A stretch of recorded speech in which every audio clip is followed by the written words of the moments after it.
మోకాల నొప్పులకు ఎటువంటి సర్జరీ లేకుండా ఎపియాన్ పెయిన్ క్లినిక్ అందిస్తున్న అత్యాధునిక చికిత్స. హలో ఎవ్రీవన్, మీరు చూస్తున్న సుమన్ టీవీ. నేను మీ కీర్తి. నాతో పాటు ఉన్నారు హోమియోపతి ఫిజిషియన్ డాక్టర్ చేతన్ గారు. నమస్తే చేతన్ గారు. నమస్తే మేడం. చేతన్ గారు, అన్నిటికీ సైడ్ ఎఫెక్ట్స్ ఉంటాయి కదా, మరి వెయిట్ లాస్ కి ఎలా ఉంటాయి సైడ్ ఎఫెక్ట్స్? ఇవాళ వీడియోలో డిస్కస్ చేద్దాం. ఇప్పుడు బరువు ఎక్కువ ఉందంటే క్యూట్ గా ఉంటారు అని అంటారు కొందరు.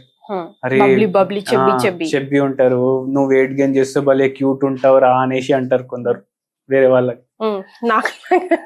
నాకు లాగా అయితే మనం కొన్ని రోజులు మంచిగా కనిపించవచ్చు బరువు ఎక్కువ ఉందంటే వేరే వాళ్ళకి, కానీ ఈ బరువు మన బాడీ మీద ఏదో సైడ్ ఎఫెక్ట్ చేయాలి కదా. ఇప్పుడు అందరు అంటారు బరువు తగ్గించుకోండి, డాక్టర్ దగ్గర పోతే బరువు తగ్గించుకోండి, డైటిషియన్ దగ్గర పోతే బరువు తగ్గించుకోండి. బీపీ దగ్గర నుంచి sugar, thyroid, whatever first starts from వెయిటే కదండి.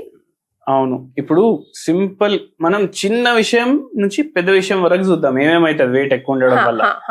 ఇప్పుడు గురకలు వస్తాయి కదా, బరువు ఎక్కువ ఉందంటే గురకలు వస్తాయి. కొద్దిసేపు నడవంగానే ఆయాసం వస్తుంది. బరువు ఎక్కువ ఉందంటే కొద్దిసేపు నడవంగానే ఆయాసం వస్తుంది. మళ్ళీ బరువు ఎక్కువ ఉందంటే నిద్ర కూడా డిస్టర్బ్ అవుతుంది. బరువు ఎక్కువ ఉందంటే వేరే వాళ్ళు చిడాయిస్తారు, మోటు అది ఇది అని అంటారు. మళ్ళీ దాని తర్వాత ఇప్పుడు దాని వల్ల ఏమైతుంది, ఈ మనిషికి యాంగ్జైటీ గానీ డిప్రెషన్ గానీ స్టార్ట్ అవుతుంది ఒకటిసారి. మళ్ళీ బరువు ఎక్కువ ఉందంటే ఒక్కొక్కసారి నిద్ర కూడా డిస్టర్బ్ అవుతుంది. మెడ నొప్పి, వీపులో నొప్పి, నడుము నొప్పి, హిప్స్ లో నొప్పులు, మోకాల నొప్పులు, ఇవన్నీ బరువు ఉంటే రావచ్చు మనం. మళ్ళీ పాదాల కింద నొప్పులు, నిల్చొని ఎక్కువసేపు పని చేయకపోవడం, నిల్చొని పని చేస్తే హిప్స్ లో పెయిన్ అవ్వడం, నడుములో పెయిన్ అవ్వడం, మోకాల్లో పెయిన్ అవ్వడం, ఇవన్నీ బరువు ఎక్కువ ఉంటే అవుతాయి. మళ్ళీ దాని తర్వాత మన ఏదైతే మన ప్రొడక్టివిటీ ఉంటది కదా, అది చాలా వరకు తగ్గిపోతుంది బరువు ఎక్కువ ఉందంటే. మనం సరిగా పని చేయలేం. ఇప్పుడు ఒక 5 పనులు మీ ఆఫీస్ లో మీకు ఎవరో చెప్పారు అనుకోండి, మీరు టకటక చేసేస్తారు. కానీ ఎవరైనా ఫుల్ ఒబేస్ ఉన్నాడు అనుకోండి, అబ్బా ఇప్పుడు లేవాలనా, ఇప్పుడు చేయాలనా అని బద్ధకం వచ్చేస్తుంది వాళ్ళకి. అయితే దాని తర్వాత ఏమైతుంది అంటే, ఇదైతే చిన్న చిన్న ప్రాబ్లమ్స్ బరువు ఎక్కువ ఉండడం వల్ల. మలబద్ధకం అవుతుంది, జీర్ణం సరిగా అవ్వదు, డైజెషన్ ఖరాబ్ అవుతుంది, గట్ హెల్త్ ఖరాబ్ అవుతుంది, నోట్లో పొక్కుళ్ళు అయ్యే ఛాన్సులు ఉంటాయి, మనకు తలనొప్పి వచ్చే ఛాన్సులు ఉంటాయి. దాని తర్వాత హెయిర్ ఫాల్ అయ్యే ఛాన్సెస్ కూడా చాలా వరకు పెరిగిపోతాయి. మళ్ళీ దాని తర్వాత మీకు హార్ట్ మీద ప్రభావం వేయడం స్టార్ట్ అవుతుంది. ఎందుకు స్టార్ట్ అవుతుంది? ఇప్పుడు నార్మల్ వెయిట్ ఉన్నాడు అనుకోండి మనిషి, దేవుడు ఒకటే గుండె ఇచ్చిండు, అది సరిపోతుంది. కానీ ఇప్పుడు బరువు ఎక్కువ ఉందంటే ఇద్దరికి ఒకటే గుండె పని చేయాలి. మీరు ఇంకా డబుల్ వెయిట్ మోస్తున్నారు కదా మీ మీద, అయితే ఇద్దరికి ఒకటే గుండె పని చేయాలి.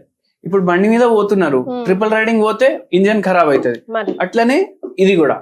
అయితే హార్ట్ అట్లా ఖరాబ్ అవుతుంది, మళ్ళీ కిడ్నీ ఖరాబ్ అవుతాయి. లాంగ్ పీరియడ్ లో ఇట్లనే కంటిన్యూ అయితే రీనల్ ఫెయిలియర్ అవ్వచ్చు.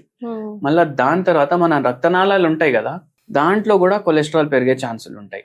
దాని వల్ల హార్ట్ అటాక్ రావచ్చు, వెరికోస్ వెయిన్స్ అవ్వచ్చు, పైల్స్ అవ్వచ్చు, ఫిషర్స్ అవ్వచ్చు, ఫిష్యులు అవ్వచ్చు వెయిట్ ఎక్కువ ఉండడం వల్ల. స్కిన్ ప్రాబ్లమ్స్ వచ్చే ఛాన్సులు పెరిగిపోతాయి. ఇన్ని ప్రాబ్లంలు అయితే మళ్ళీ ఆఖరికి మీకు క్యాన్సర్ అయ్యే ఛాన్సులు కూడా ఉంటాయి. అయితే బరువు ఎక్కువ ఉందంటే ఇన్ని ప్రాబ్లంలు ఉంటాయి. మనకు ఇప్పుడు ఒక పేషెంట్ వచ్చింది, 140 kgs వెయిట్ ఉండే, 140 kgs మేల్ పేషెంట్ ఉండే. మళ్ళా ఆ పేషెంట్ పెద్ద మంచి గవర్నమెంట్ దాంట్లో పెద్ద స్థాయిలో ఉండే. ఆ పేషెంట్ కి మన దగ్గర వచ్చినప్పుడు షుగర్ ఉంది, బీపీ ఉంది, థైరాయిడ్ ఉంది, 3 ఉన్నాయి. కిడ్నీలు కూడా జర ఎఫెక్ట్ అవ్వడం స్టార్ట్ అయినాయి వెయిట్ వల్ల. స్లీప్ కూడా డిస్టర్బ్ అయిపోయింది. మనం హోమియోపతి మెడిసిన్ తోటి డయట్ కూడా కొద్దిగా ఎక్స్ప్లెయిన్ చేసినాము, హోమ్ రెమెడీ ఇచ్చినాము, ఇవన్నీ రివర్స్ చేసినాం. పేషెంట్ ఏజ్ 32 ఉండే. అవును, వెయిట్ లాస్ కి కూడా మెడిసిన్స్ ఉంటాయి ఇప్పుడు హోమియోపతిలో. మన దగ్గర చాలా దూరం నుంచి కూడా వస్తారు. ఈ పేషెంట్ కూడా మన దగ్గర నోయిడా నుంచి వచ్చిండు. అయితే ఈ పేషెంట్ కి ఇవన్నీ మనం రివర్స్ చేసినాం. ఈ పేషెంట్ వెయిట్ కూడా మనం 90 kgs తీసుకొచ్చినాం. ఈ పేషెంట్ హైట్ కూడా ఆల్మోస్ట్ 5 feet 11 inches ఉండే. 60 kgs తగ్గింది, ఆల్మోస్ట్ 50 kgs తగ్గిండు. మళ్ళీ దాని తర్వాత అంతనే 1.5 year పడ్డాడు. ఇప్పుడు ఈ వెయిట్ మనం రివర్స్ చేసినాం కదా, షుగర్ కూడా నార్మల్ చూపించడం స్టార్ట్ అయింది, థైరాయిడ్ కూడా నార్మల్ చూపించడం స్టార్ట్ అయింది, బీపీ కూడా నార్మల్ గా వచ్చేసింది. అయితే ఇట్లా మనం ఒక హోమ్ రెమెడీ కూడా చెప్పినాం. ఇది ఎటువంటి హోమ్ రెమెడీ అంటే చాలా పాత హోమ్ రెమెడీ, ఒక 4000-5000 ఏళ్ళ పాతది. ఏం చేయాలి, ఒక టీ స్పూన్ తీసుకోవాలి. దీంతో ఏం చేయాలి, 1 టీ స్పూన్ జీలకర్ర, 1 టీ స్పూన్ సోంపు, 1 టీ స్పూన్ అజ్వైన్, ఓ, 1 టీ స్పూన్ వాము. 1 టీ స్పూన్ వాము, 1 టీ స్పూన్ మన ధనియాలు ఉంటాయి కదా అవి. ఓకే. ఇవన్నీ ఒకటే ఫ్యామిలీ ఒక దాంట్లో చూసుకుంటే. జీలకర్ర సోంపు అన్ని సేమ్ కనిపిస్తాయి మనకు. ఇవన్నీ తీసుకోవాలి, వాటర్ లో వేయాలి, బాయిల్ చేయాలి, వాటర్ కొద్దిసేపు వదిలేసేయాలి, దాన్ని చనాయించుకోవాలి, దాన్ని స్టెయిన్ చేసుకోవాలి, ఫిల్టర్ చేసుకోవాలి, వడగట్టుకోవాలి, వడగట్టుకోవాలి దాన్ని. అది చల్లగైనాక తాగేసేయాలి. Morning night, early morning empty stomach తాగాలి. ఓకే. దీంతో ఏమైతుంది, దీంట్లో ఫ్యాట్ బర్నింగ్ ప్రాపర్టీస్ ఉంటాయి. మన బాడీలో కొలెస్ట్రాల్ ఎక్కువ ఉందంటే దానికి కూడా హెల్ప్ చేస్తుంది. గట్ హెల్త్ ఏమో మంచిగా చేయడానికి హెల్ప్ చేస్తుంది. జర యాంటీ ఇన్ఫ్లమేటరీ ప్రాపర్టీస్ ఉంటాయి, మళ్ళీ ఎనర్జెటిక్ ప్రాపర్టీస్ ఉంటాయి.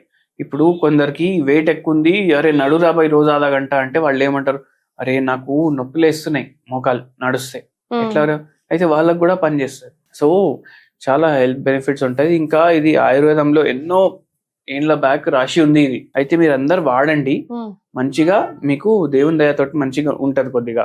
మళ్ళా దాని తర్వాత ఏం చేయండి అంటే ఫైటోలెక్క 0/9 అనేసి ఒక మందు ఉంటది హోమియోపతిది. దీనివల్ల ఎటువంటి సైడ్ ఎఫెక్ట్లు ఉండవు. ఇది డైలీ 5 కత్రాలు ఒక గిలాస్ లో వేసుకోండి, దాంట్లో కొంచెం నీళ్ళు వేయండి. డైలీ మార్నింగ్ ఒకసారి, మధ్యాహ్నం ఒకసారి, నైట్ ఒకసారి తీసుకోండి. మీకు 5 kgs to 8 kgs వరకు తేడా వస్తుంది మెడిసిన్ తోటి. కానీ మీరు ఇంకా ఎక్కువ లూజ్ చేసుకోవాలనుకుంటే మనకు కన్సల్ట్ అవ్వచ్చు. ఇప్పుడు ఇట్లా 40 kgs తగ్గాలి, 30 kgs తగ్గాలి, 60 kgs తగ్గాలంటే మనకు కన్సల్ట్ అవ్వచ్చు. రైట్. కానీ డెడికేటెడ్ గా చెప్పిందంతా ఫాలో అవ్వాలి కదా. ఇప్పుడు మనిషి మంచిగా కరెక్ట్ గా బతకాలంటే ఫాలో అవ్వాలి. మోర్ ఓవర్ చేతన్ గారు, మీ దగ్గర నాకు నచ్చేది ఏంటంటే మీరు ప్రిస్క్రైబ్ చేసేది కూడా లైఫ్ స్టైల్ ని డిస్టర్బ్ చేయకుండా, అంటే ఖచ్చితంగా ఇది చెయ్యండి అంటే ఏడ్చుకుంటూ తూడ్చుకుంటూ చేయడం. ఇప్పుడు కొందరు డైటిషియన్లు ఏమంటారు, ఇప్పుడు ఇది తినకండి, కార్బ్ 0 కార్బ్, రైస్ చుక్క కూడా తినొద్దు మీరు వెయిట్ లాస్ అవ్వాలంటే అట్లా అంటారు. మనం అట్లా కాదు, రైస్ తినండి, మీకు చపాతి ఇష్టం ఉంటే మీకు ఏది ఇష్టం ఉంటే తినండి. మనం పోర్షన్ కంట్రోల్ చేసి దాన్ని తగ్గిస్తాం. కొందరు ఏమంటారు బ్లూబెర్రీలు తినంటారు, కొందరు తేనెబెర్రీలు తినంటారు. అది కేజీనే 4,000-5,000 ఉంటది. ఎవరైనా ఎక్కడి నుంచి కొంటాడు? సో అవన్నీ చూసుకొని మనం చేయాలి. మన ఎకనామిక్స్ కూడా చూసుకోవాలి, పరిస్థితుల్ని బట్టి మనం చూసుకోవాలి. Right. Thank you so much. Okay.